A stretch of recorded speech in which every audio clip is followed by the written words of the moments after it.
Di Canio, people kind of brand him madcap and whatever else. He won the league last year. 93 points, 5 points clear of Shrewsbury. They were in turn 3 points clear. I think it was Crawley in third. He knows what he's doing, doesn't he? Well, he's in the right, and we wouldn't even have had a story, even though he took the keeper off, if the keeper didn't have a paddy, if you like, or have a little tantrum. And the bottom line is, the manager is always right when about making a decision. Now, whether that ends up being right or wrong, then that's up to the manager to maybe come out and say, I got it wrong. But as far as anyone's concerned, the manager makes a decision, then you're in it together. There's 16 of you on a Saturday that could be needed at any stage. It's a statement. It's a statement from the manager. We talked about psychological tools, didn't we, in the last segment? This is one of those. He's probably sensed that the goalkeeper's got a bit too comfortable. Perhaps he thinks, he doesn't have to work as hard on his game. He's very driven, Paolo Di Canio. If there's one thing I would say about him, he is so passionate and so driven to succeed. He expects he expects high standards of his players. And if that goalkeeper, Foderingham, didn't meet those standards, then he has got the right to take him off. It's embarrassing. And I feel the goalie's pain. Yeah. It's humiliating. But you can't go and sit in the stand with the fans and throw your toys out the pram. You're disrespecting the substitute goalkeeper that's come on in the first place. Yeah, absolutely. Good point. He does like to push himself, Paolo Di Canio. He does like to push other people as well. We all know about Paul Alcock all those years ago. One man who saw that at close range was Nigel Winterburn. Very pleased to have him on the show. Welcome to the show, Nigel. Yeah, good evening, chaps. Good evening. I've got Flash Gordon Watson and I've got Adrian Clarke in the studio with me. You've spoken to them both before. First of all, your reaction to what you saw from Paolo Di Canio on Saturday. Well, it doesn't surprise me. I don't think Paolo did anything wrong, to be quite honest with you. He made the decision. People were probably surprised. It's only, less than 20 minutes into a game. But he's made the decision that he thinks the goalkeeper's not performing to his standards. So he makes that change. So that doesn't surprise me. And also, the goalkeeper's reactions is wrong. But in the heat of the moment, I can fully understand, because it's humiliating for a player to be brought off that early. And so I understand his reactions, but he's made that apology, and I would think that the manager, Paolo, and the goalkeeper will move on very, very quickly. Nigel, do you liken it to like if your old boss, George Graham, sent Righty on and then 5 minutes later brought him back off again? Well, actually, I was when I was sub on my debut. I think it was Southampton at home. George Graham sent on Niall Quinn. You're trying to remember now, aren't you? No, we've lost him. We've lost him for a second. We'll get him back. Yeah. Just getting into a really good story. We've got some great stories this evening. We will get him back, don't worry. But I would imagine there have been lots of cases. You were telling me a few during the break, but there have been cases where managers do something unorthodox like that. And it's almost a message you're sending out to the players that, I will do whatever it takes to stay in charge. It comes from a position of strength, because Swindon are a club on the rise. They were champions last year, as you explained, and they've had a very good start to the season. He does not want complacency. He knows there are loads of goalkeepers around the country, number twos, number threes, that would love to play in that Swindon first team. So he's saying to Foderingham, your standards have got to be better. Yeah, absolutely. Well, we're keeping a high standard here by getting Nigel back on the show. Nigel just dropped out for a second, just as he was about to tell us a juicy story. Nigel. Yeah, I was just saying that, I was, in my early career at Arsenal, under George Graham, I was sub for a game against Southampton. Niall Quinn was sub as well. Niall Quinn went on as a substitute in the second half, and George Graham subbed him, and I came on in place of him. And, coming on as well for a player that's been brought on as sub and then been subbed is quite embarrassing in itself. So I can see the frustration of the, I understand the frustration of the goalkeeper. But as you say, I played with Paolo Di Canio at West Ham. He's very, very driven. He's very focused. He doesn't like any messing around, even in training. So, I've seen him, blow a gasket in training and walk off and refuse to train because he thinks the players are messing around and not meeting his high standards. And then he'll come back in the next day. Everyone lets him cool off, and he'll train as if nothing's happened. But he's a very, very motivated, or was a very, very motivated player. And you don't lose that as a manager. So I can understand it. He's got a decision to make. He's been very, very successful with the club he's at Swindon, and he made that decision. goalkeeper, unfortunately, is a little bit embarrassed, but has to get on with it. Nigel, as you say, you know Paolo's character very, very well. Do you see him as possibly a future Premier League manager, and could he realistically get away with these kind of scenes, because we've had 1 or 2 scenes from him in the last couple of seasons at that level?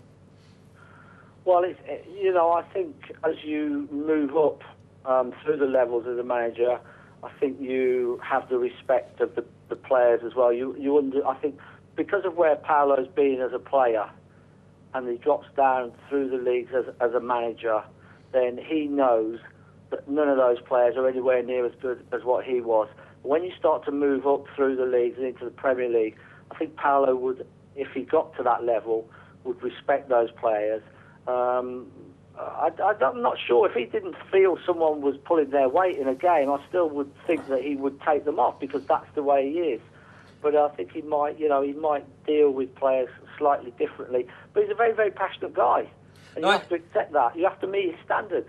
Nigel, I think that's where it really rolled in the most, wasn't it? He was saying, we're not talking about a Premiership goalkeeper here. We're talking about a player who's 20, 21-year-old playing in League One, or for all intents and purposes, Division 3. So for him to then have a tantrum like that and being happy that I'm Paolo Di Canio and I'm picking you as my goalkeeper should be enough.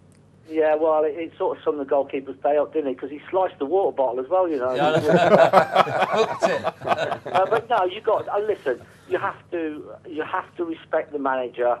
Sometimes we all know that in a split second we lose it, and then the red mist comes down for another 20 seconds, and all of a sudden we gain control. And afterwards you go, oh my God, what have I done that for? I'm completely wrong. I've done it myself on 2 or 3 occasions. You look back, I regret some of the incidents I was involved in, but you have to live with them. You move on, and I think that's what Paolo's saying. He's saying, I've played at the highest level.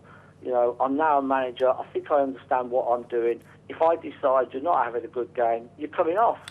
And if you're not happy with it, talk to me after in the dressing room or the next day at the training ground. Don't make yourself look bad. And I think that's what the goalkeeper did there. He made himself look bad by one. His frustrations boiled over. Kicked the water bottle. He turned around. He had a rant at Paolo, and then cleared off. But Nigel, I'm sure he'll be fine in a couple of days. Nigel, so many questions I want to ask. I want to squeeze a couple in, because you obviously, everyone remembers that Paul Alcott moment, and you were playing for Arsenal at the time. And you must have seen a very different side to the side you've just described to us, the side where you've trained alongside him and his standards are higher. Did your opinion of him change from the time you were playing for Arsenal to the time you played alongside him at West Ham? No, I don't think so. Even when I played against Paolo, I think I knew, you knew the ability that he had.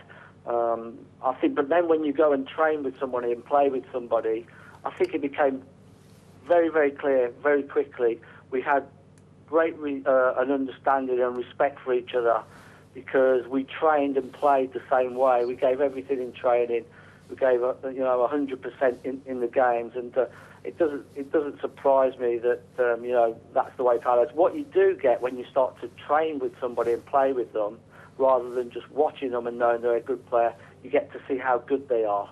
And that's the important thing. I could see the ability firsthand then when Paolo was playing, and saw some of his tantrums as well firsthand when he didn't think that people understood what he was supposed to be doing. Nigel, last question. We were talking about respect and managers, the way they earn it, but also the anger that sometimes managers experience during matches. And we were talking during the break about the 6-1, Arsenal 1, Manchester United 6. And Arsene Wenger, the tales are that during that match he had a really explosive episode, shall we say. Were you playing in that match, first of all? No, I wasn't. No, that was after I'd left, I'm pleased to say. But what would George Graham have been like? Yeah, exactly. Well, I mean, George was a completely different character to Arsene Wenger. It was as if George was, I'm the manager, and you really only approach me when I ask you to. He kept his distance, if you like, away from the players. He organised the team fabulously well. Listen, George fell out with many a player, and players fell out with George. But the problem is that where you were when George Graham was manager at Arsenal, he had control because of the wage situation, and he knew you needed to play. Whereas now you've got a role reversal where players can fall out with managers and they can just sit there for a fair amount of time, and they can almost dictate to a manager when they move or whether they stay. But George has lost his temper many times. But players have, you'll ask George, have also come back at him as well. But you never win against the manager because you either get dropped, you get sold, or you have to apologise. The instinctive question I want to ask you two actually. I'm producer screaming in my ear, so I've got to ask you one. Actually, I'm going to squeeze one more in because Arsene Wenger. Did you ever see him get angry, Nigel? Never Never when ever. I played. No, he didn't need to get angry, did he? When we played, we used to win things. No, to be quite honest with you guys, I've never seen him get angry. But I have been told that over the last few years he has got angry, he has been agitated by his teams.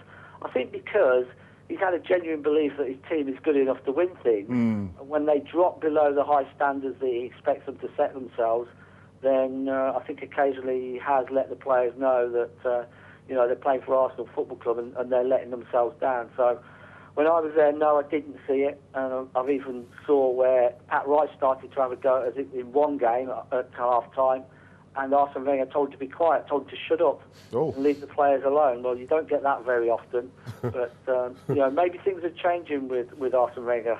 Absolutely. We're still looking forward to getting you in on the panel here on the show, Nigel. Always appreciate your comments, and the viewers do love listening to your views as well. Really appreciate you coming on this evening. No problem. Thanks very much, guys.